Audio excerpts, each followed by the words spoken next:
Ayan. Hello mga katalayan. Ito naman yung binili kong malunggay.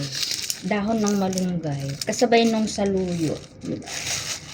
Ano siya? Binili ako ng, dapat ano to, isang malunggay, saluyot, tsaka ampalaya. Kaya lang mali yung nakuha ko. Parehas na malunggay. So, eto. Kaya ang swerte na may mga tanim dito. Libre sa kanila yung malunggay. Yung mga kagaya natin na nandito sa tore ng building. Tapos yung kakaiso ng tinataniman ko na paso, malaking paso. Ayun, tinapon yung lupa. Diba? Oh, hihimantingin pa kaya ito? Sabi, hihimantingin ko pa kaya? Ay, oo, kasi parang, ayan o, diba? O, diba? Tres yan dito. Sabay tres yan dito. Mga mura na siya. Pero, kailangan siguro tanggalin pa rin yung tangkay, no? Kasi baka hindi naman to lalambot. Tanong ko, sagot ko, hindi pa. Ganito na lang gawin natin. Pagkatayo ba? Basta. Alisin ko lang yung pinakamatitigas. Para naman ano? Para naman hindi siya masyadong sasabit sa ating lalamunan.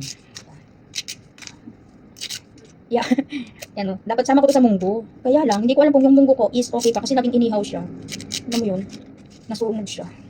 Pwede na siyang iluto ng ginataang munggo. Ganun. Konting sunog na lang. Diba? Ayan o. Mga maninipis na siya. Kaya lang, syempre, medyo madami naman na ito. Ako lang naman nakakain. Diba?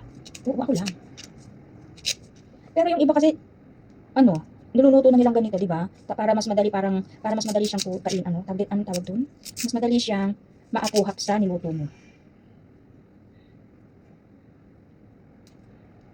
Yan, malambot na yung tangkay, so kikitilin ko na lang. Ay, di ba? Kapag malambot naman is kunin na lang natin. Pero yung kasing ganito, mga matitigas yan. Hindi naman nalambot ito eh. Malulusaw na itong dahon, hindi pa yan lalambot, di ba? Dapat pala hinugasan ko muna, ano? Pero hindi naman siguro siya madumi. Wow. Paano na kaya talaga ang munggo? Ang ganda ng ng talbos niya as in, di ba? Ano siya, murang-mura, di ba? Kasi laki ng dahon ng saluyot. Diba? Oh, ang dami niya. Ganito ba talaga yung kulay? Parang brown? Okay pa kaya yung brown? Okay pa ba yan? Talbos naman. Siguro okay naman. Diba? Kailangan natin kainin ang ating kulay. Diba?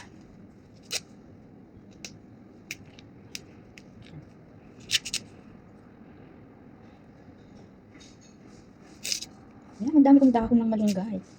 Hanggang maghapon ko na to. Meron pa akong hapunan. Kasi mamaya, bala ko, iluto ko lang is yung peking spaghetti char. Magsisipod spaghetti lang ako mamaya. Dahil tatlo lang naman kami. So, mag-spaghetti ko para sa dalawa kong kasama.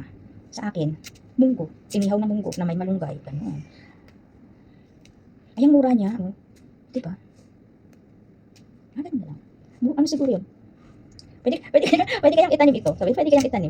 Tusok ko dyan sa may paso namin. No, para meron na akong inuubo na ho ang Jing ngayon. Pumuputok-putok na yung aking lalamunan. Diba? Okay na yung putok sa lalamunan kaysa yung putok sa tower. Diba? Ang kati ng lalamunan ko, wala na akong kalamansi. Kailangan ko yata pumunta ng palengke para makabili. Bila ko ng bobor chacha. Sabi, pag inuubo ka, kumain ka ng mga malalamig. Ganyan, para ano. Diba? Sabi nga, masarap pag bawal. Diba? Hindi naman bawal yata ang malamig sa may ubo. Basta, char lang. Yan, charan, ang dami niya. Oh. Diba? Ang dami. Sulit ako ngayon. So, ito ang natanggal kong tangkay, diba? So, hugasan na natin. Ay, hugasan ko na pala. Tapos, magdadayak na tayo ng ating gagamitin. Kamatis, bawang. Lalagyan ko lang ng konting sibuyas. Kasi ayoko ng sibuyas, yung ginisang sibuyas. Tawag dun? Hindi kasi, ay, huwag na ako magpaliwanag. Ay, natapon. Huwag kang tatapon mo. Yan. Iwain natin itong ano kaya isasahog ko pala? Ay, meron pala ako dyan na ano. Diba?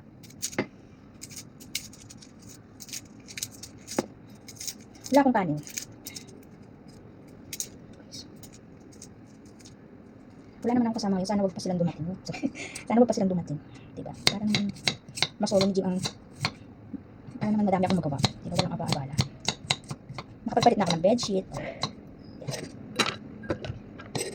So, yan. Konti lang yung ilalagay kong sibuyas pang paamoy lang. Para lang masabi may sibuyas na.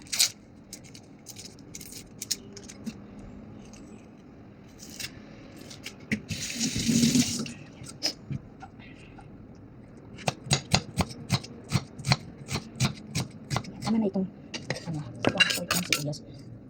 Tapos ito isang kamatis. Diba? Tama na isang kamatis. Nakakaiyak na may sibuyas. Sabi, nakakaiyak naman, Diyos me.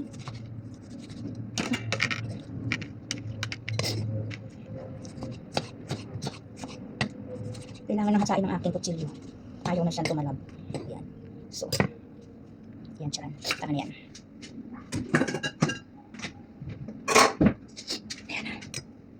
Nakakaiyak na sibuyas. Yan.